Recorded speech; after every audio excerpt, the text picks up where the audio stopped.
This is Motivation and Emotion, Part 2. First theorist that we go to look at his view of motivation is Sigmund Freud. Sigmund Freud understood biological design. He was a neurologist by trade, had been trained in the various sciences, and he understood that instinct drives animal behavior. They're not motivated to achieve something cognitively by thought. They're motivated by their biological design. Spiders spin webs.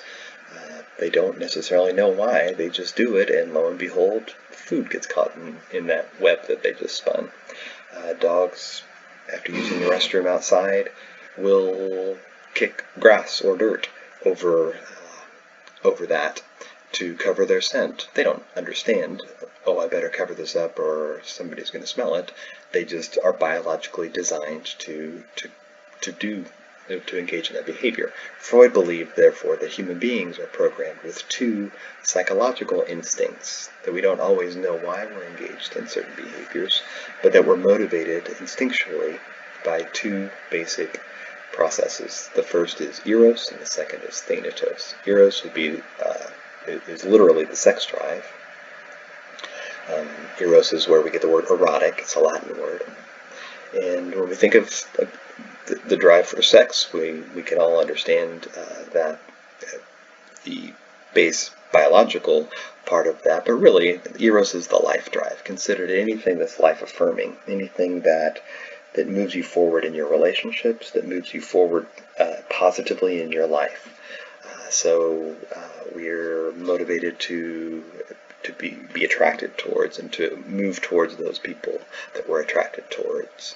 We're motivated to mate for life, hopefully. We're motivated to have children. We're motivated to go to work and support our families, or to stay home and nurture our children. Those are all eros drives that drive towards life. And then he looked at human beings and said, but there's also an apparent destructive drive, because people fight, nations go to war, people treat each other poorly, people do dangerous things like use drugs.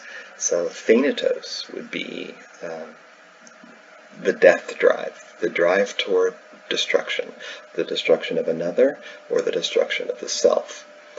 And he would define suicide as the ultimate thanatos, the drive to destroy the self.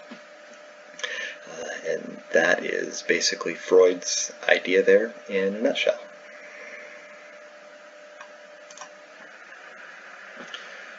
Remember that after Freud, psychodynamic theory, we had the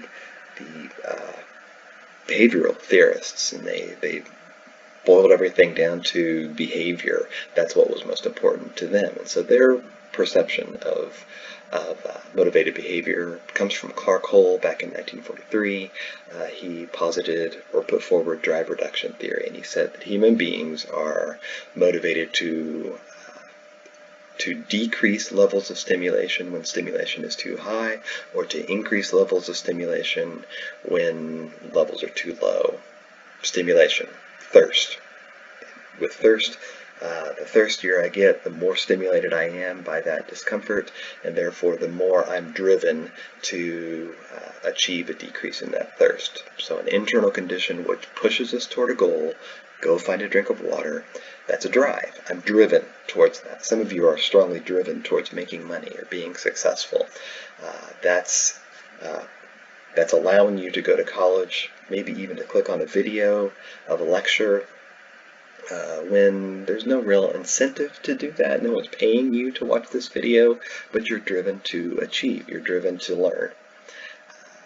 Which brings us to incentives. An external situation which pulls us in a certain direction is an incentive. If these were maggots, they are maggots, if I could place a plate of maggots in front of you and say, go ahead and eat these, most of you would say no.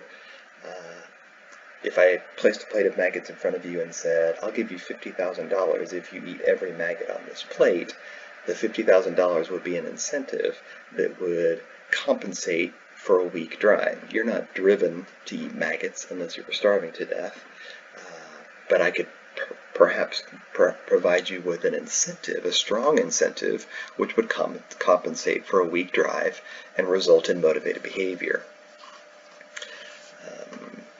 So likewise, when there's very little incentive for going to class every single day in college or going to a job that you hate.